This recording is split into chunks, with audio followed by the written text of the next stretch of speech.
Alright, hey guys, so welcome back to another Pokemon Pocket video. Peak has arrived. It is coming. As you can see, Ruler of the Skies is coming out on July 29th, Wednesday, 6 p.m. PDT. And they really cooked with Rayquaza, as well as other trainer cards, as well as Pokemon.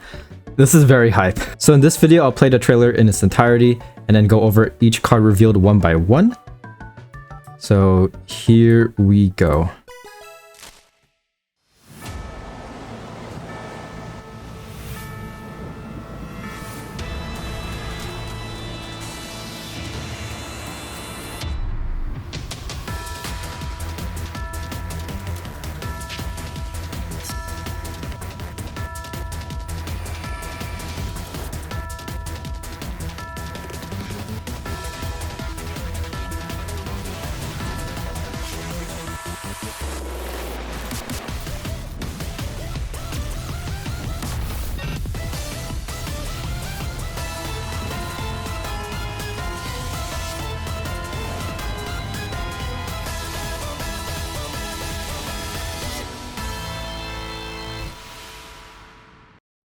Okay, before I get into the cards, I just want to take a moment to admire the trailer. This is definitely one of the best trailers they've made.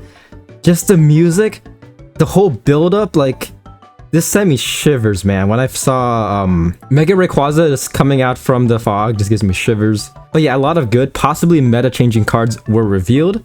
So yeah, I'm just gonna go down the list one by one. It's going down the trailer, looking at each cards. So the first cards that we have are, of course, Absol and Psyduck. Psyduck's looking extremely confused. Bro's about to get destroyed by Rayquaza. He saw Rayquaza, bro is just about to just absolutely decimate Psyduck.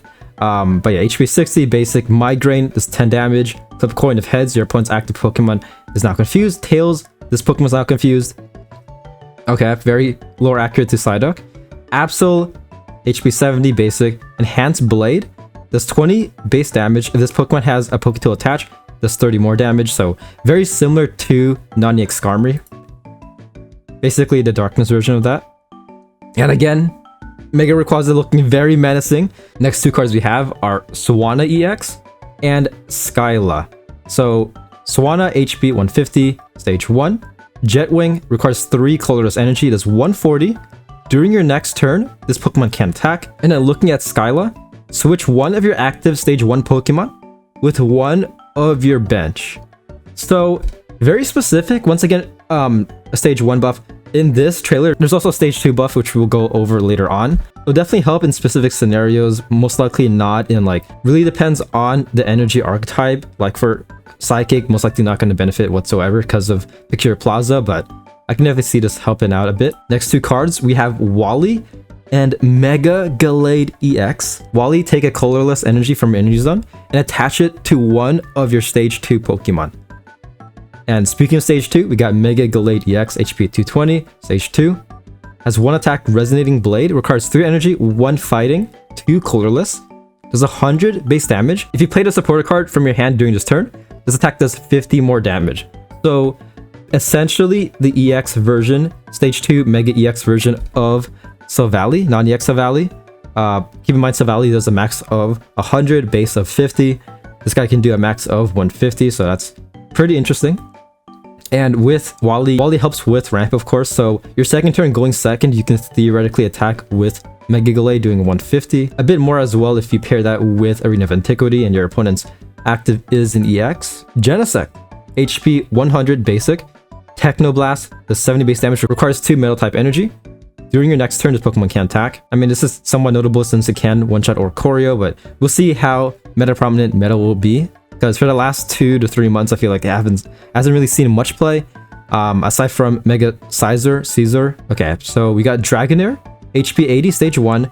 This also might be a sign that we will get Mega Dragonite, some sort of Dragonite card. Either non-EX or EX.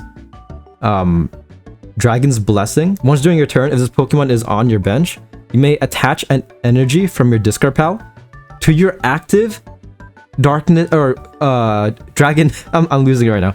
Active dragon type Pokemon. Okay, so this could be huge. Essentially, a support for dragon type specifically. It's very rare in this game to see that. I feel like the main issue for this card is that it has to be in your bench. which I mean isn't too bad, but I mean depending on the scenario, it might be beneficial, especially if you are forced to lead with Dragonair towards the middle to late game. I feel like this card having to be in your bench might hinder you, but still pretty cool to see. I mean, again, we have what's her name, Skyla. So this guy is a stage 1, so if need be, you could Skyla out of Dragonair if you're leading with that. But Dragon Whip, 40 damage, requires 2 colors energy. Rainbow Cave, once during each player's turn, that player may discard the energy that has been generated in their energy zone. If they do, the next energy is produced. That is game changing. Okay, both of these cards are kind of insane paired together. So this is essentially a dragon type buff if you think about it. Because the thing about dragon type, if you're running dual type energy, depending on RNG, it might hinder you. You might have several turns where you get like, let's say like you're running like metal fighting.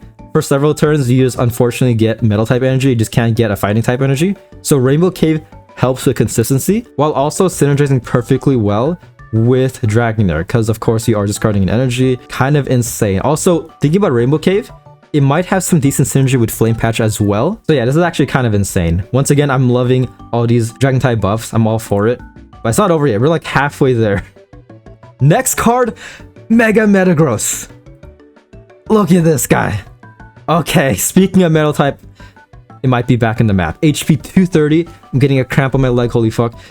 This guy is a tanky beast. Okay, yeah, so stage 2, of course. Gatling Slug requires 3 colors energy. Does 100 base damage. This attack does 10 more damage for each metal energy attached to this Pokemon. Okay, so 3 metal energy does 130, 4, 140, 5, 150, so on and so forth. Really depends on the other trainer cards that are added, as well as Pokemon. But looking at this, it seems okay.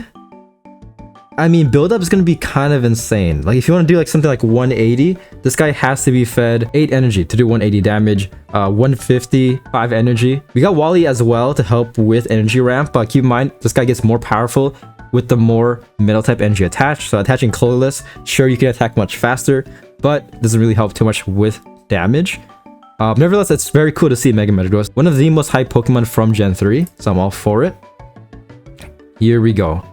Man, the myth, the legend is coming down. Mega Rayquaza EX, HP 180 basic, has 1 attack, Mega Burst, requires only 2 energy, 1 fire, 1 lightning. Discard all fire and lightning energy from this Pokemon, and this attack does 50 damage for each energy you discarded in this way. Pretty much just like how much energy you have multiplied by 50 is what you're doing. So like 5 energy attached, you're doing 250. 3 energy attached, you're doing 150. 4 energy attached, 200. The main issue, of course, is that afterwards you are vulnerable. You won't be doing that much damage. But again, paired with all the cards that were revealed, Dragonair, Rainbow Cave, you could get this guy built fairly fast, theoretically on paper. But yeah, meant to be definitely a late game nuke, which I very much wanted. I did make a Mega Rayquaza EX speculation video if you haven't seen it. I highly suggest you do, because I had some pretty interesting takes. If you guys are curious, this is my fan-made version of the Mega Rayquaza EX card. Also, I just realized the title says EX. Kind of a bit redundant. But yeah, looking at this, my guy is more sustainable in a sense, where like it doesn't discard any energy. But it has potential to do a ton of damage, of course. So as you can see, if your opponent has 1 point, Dragon Ascent will do 160. 2 points, 220, so it can be absolutely a nuke. Could definitely save you, especially if you are cornered and your opponent's straight up bullying you. What I'm confused about is that in the trailer, I'm pretty sure there was an ability. So it's either we misinterpreted the shadow or that Dina removed it. But even without the ability, there's potential for this Pokemon to be an absolute nuke, of course. But looking at my ability, just pulling it up yet again, Double Type is amazing, essentially making so that Rayquaza benefits from Flame Patch. Could definitely help you out, especially with building it up. But nevertheless, I do like this. I mean, only requiring 2 energy, not too bad, not too hard to build up. And again, can do absolutely insane damage. Retreat wise as well, only 1 retreat value, so isn't too bad. You could X speed or small air balloon to get it out. So yeah, overall, not too bad of a trailer. We got more cards. Of course, we are getting more cards in the pack, and I wouldn't be surprised if there's yet another dragon type support to help out Mega Rayquaza, because of course we have Rainbow Cave, Dragonair. We haven't seen Dragonite just yet. If there is a Dragonite, we shall see. But yeah, that's the video. Very excited. Hopefully you guys are excited and hyped as well. But yeah, once again, just to reiterate, pack will be coming out on Wednesday, July 29th, 6 p.m. PDT. I will 100% be streaming during that time, so if you guys want to tune in to see my pack openings or to take my luck, you guys can. I highly recommend it. But yeah, that's a trailer. Once again, let me know what you guys think in the comments below. And yeah, with that being said, I'll see you guys on my next video. Peace.